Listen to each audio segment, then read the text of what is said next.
So they guaranteed to turn bullet trains into a reality by 2022. Failed again. Now the deadline has been conveniently shifted and postponed to 2026. Sir, 1 kilometer of bullet train costs 200 crore. 1 kilometer of dedicated freight corridor, DFCs on the other hand, costs 25 crore. Sir, railway accidents today has become the order of the day. But the union budget presented yesterday makes no mention of rail safety or installation of anti-collision devices or Kavach in the passenger trains. When 300 lives were lost in Balasore, train incident last year, what was it? Act of God or act of fraud? When 9 were killed and 40 people were injured as goods train rammed with Kanchenjunga Express last month, what was it, sir? An act of God or act of fraud? Sir, the rail minister has blood on his hands. A once reliable mode of transport has been transformed into a death trap. Sir, 244 train accidents between 2017 and 2022. 15 major accidents in 2023 alone. Sir, 50% of compulsory track safety inspections were not even completed. Sir, only 672 crore spent out of the needed 58,459 crore on track renewal. Sir, Rashtriya Rail Sanrakshak Coach, which would have received 20,000 crore every year, only received 4,225 crore. Sir, there's a shortfall, and a staggering shortfall of 15,775 crore. जिन माननीय सांसद ने कहा कि राज्य सरकारों के power कम किए जाएंगे, ऐसा कोई इसमें प्रश्न नहीं उठता है। माननीय प्रधानमंत्री श्री नरेंद्र मोदी जी कोऑपरेटिव फेडरलिज्म में एक इनहेरेंट विश्वास रखते हैं, एक पक्का विश्वास रखते हैं, और वो राज्य सरकारों को साथ लेके चलने में उनका हमेशा, उनकी कार्यपद्धति, उनके काम को आप देखेंगे तो वो राज्य सरकारों को हमेशा साथ लेके चलते हैं। कई इसके उदाहरण दे सकता हूँ मैं। जिन राज्यों में भारतीय जनता पार्टी या एनडीए की सरकार नहीं है, उन राज्यों में भी मान्यवर सभापति जी बहुत अच्छा बजट का एलोकेशन किया गया है। मैं नाम लेके भी बता सकता हूँ। केरल में हमारी सरकार नहीं है, लेकिन वहाँ पर भी मोदी जी ने रेलवे के लिए 3,000 करोड़ रुपए का एलोकेशन किया है, और यही यूपीए के समय मात्र 372 करोड़ होता था। ये कोऑपरेटिव फेडरलिज्म का बहुत बड़ा उदाहरण है। तमिलनाडु में हमारी सरकार नहीं है, अध्यक्ष जी, वहाँ पे 6,626 करोड़ रुपए का बजट एलोकेट किया है। 870 करोड़, 880 करोड़ होता था। अभी उड़ीसा में हमारी सरकार बनी है, उससे पहले हमारी सरकार नहीं थी, मात्र 800 करोड़ का बजट होता था।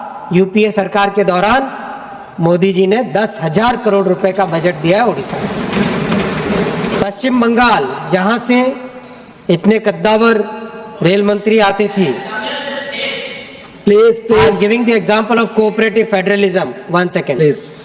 वेस्ट बंगाल में बैठ कर माननीय सभापति जी, माननीय सभापति जी, take your seat, not going on record, please. माननीय सभापति जी, पश्चिम बंगाल में जहां यूपीए के समय 4,380 करोड़ का बजट होता था, वहां आज 13,955 करोड़ रुपए। ये किस आधार पे कहते हैं कि स्टेट्स के साथ डिस्क्रिमिनेशन है? बताइए माननीय सभापति जी। ये बिल्कुल निरर्थक बात बोलते हैं कुछ लोग, और केवल राजनीति के लिए बोलते हैं। मैं उनसे रिक्वेस्ट करूंगा कि इस तरह की छोटी राजनीति न करें।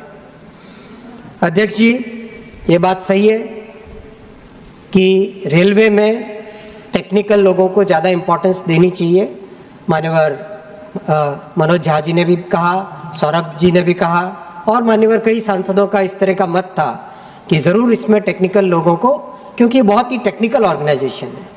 आप चाहे ट्रैक सिस्टम देखो, मैन्युफैक्चरिंग देखो लोकोमोटिव्स की, चाहे कोचेस की मैन्युफैक्चरिंग देखो, इलेक्ट्रिकल सिस्टम देखो, चाहे सिग्नलिंग एंड टेलीकॉम का सिस्टम देखो, चाहे रेलवे के ऑपरेशंस को देखो, हर जगह टेक्निकल इम्पोर्टेंस, टेक्निकल वर्क होता है। इसीलिए माननीय प्रधानमंत्री जी ने एक विशेष निर्णय लेके गति शक्ति विश्वविद्यालय के नाम से एक बहुत ही महत्वपूर्ण सेंट्रल यूनिवर्सिटी बनाई है, जिससे कि रेलवे के टेक्निकल सब्जेक्ट्स के बारे में रिसर्च हो सके, ट्रेनिंग हो सके और अच्छे से अच्छे ट्रेंड लोगों को रेलवे में ज़्यादा से ज़्यादा लाया जा सके। ये उस महत्वपूर्ण निर्णय का परिणाम है कि आज रेलवे में एक नया कॉन्फिडेंस आ रहा है, एक नए तरीके से काम करने की पद्धति आ रही है। इसके अलावा जो मान्यवर सांसदों ने बिल के विषय में रखा कि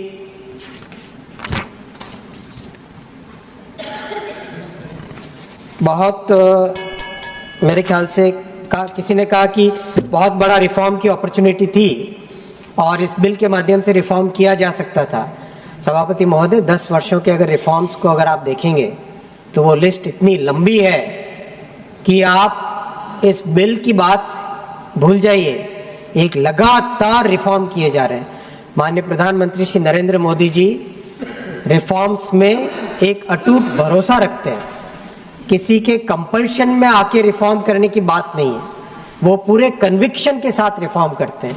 और इसी कारण से आज अगर हम काम की गति को देखें, अध्यक्ष जी, सभापति महोदय, इन 11 वर्षों में 34,000 किलोमीटर नए रेलवे ट्रैक बने, जो जर्मनी जैसे समृद्ध देश से ज़्यादा रेलवे ट्रैक से। 45,000 किलोमीटर इलेक्ट्रिफिकेशन हुआ है। ये विषय आया, माननीय मनोज जी ने पूछा कि 100% इलेक्ट्रिफिकेशन की क्या ज़रूरत है। प्रश्न जायज़ है इनका। इलेक्ट्रिकल ट्रैक्शन में और डीजल ट्रैक्शन में 95% कम होता है पोल्यूशन, 95%। अब आप इसको कंपेयर करिए रोड से।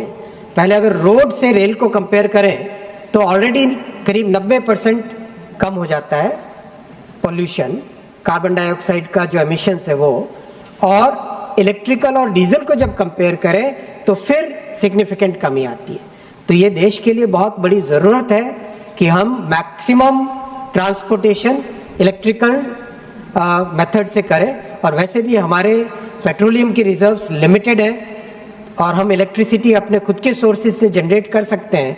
इसलिए ज़रूरी है कि हम ज़्यादा से ज़्यादा ट्रांसपोर्टेशन, चाहे वो इलेक्ट्रिक व्हीकल्स के जरिए से रोड ट्रांसपोर्टेशन हो, चाहे इलेक्ट्रिफाइड रेलवे के माध्यम से रेल ट्रांसपोर्टेशन हो, उसको हमें इलेक्ट्रिकल माध्यम से ही करना चाहिए। ये देश की ज़रूरत है और ये देश के स्ट्रैटेजिक रिक्वायरमेंट में भी आता है। साथ ही साथ माननीय मनोज जी ने कहा कि डीजल के जो लोकोमोटिव्स हैं उनका क्या होगा। जो डीजल के लोकोमोटिव्स हैं उनको डिज़ास्टर मैनेजमेंट ब्रेकडाउन के टाइम के लिए रखा जाएगा, क्योंकि उस वक्त में इलेक्ट्रिकल लाइन को स्विच ऑफ किया जाता है ताकि उस टाइम में डीजल के मूवमेंट से काम हो सके।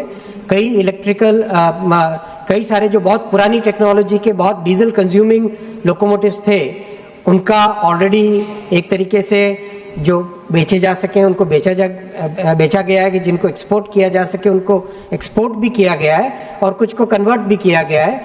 ओवरऑल करीब 4,000 के आसपास डीजल लोको रहेंगे, जो कि ओवरऑल हमारे पूरे देश में जब भी कोई इंसिडेंट मैनेजमेंट हो उसके काम में आएंगे। तो ये उनके प्रश्न का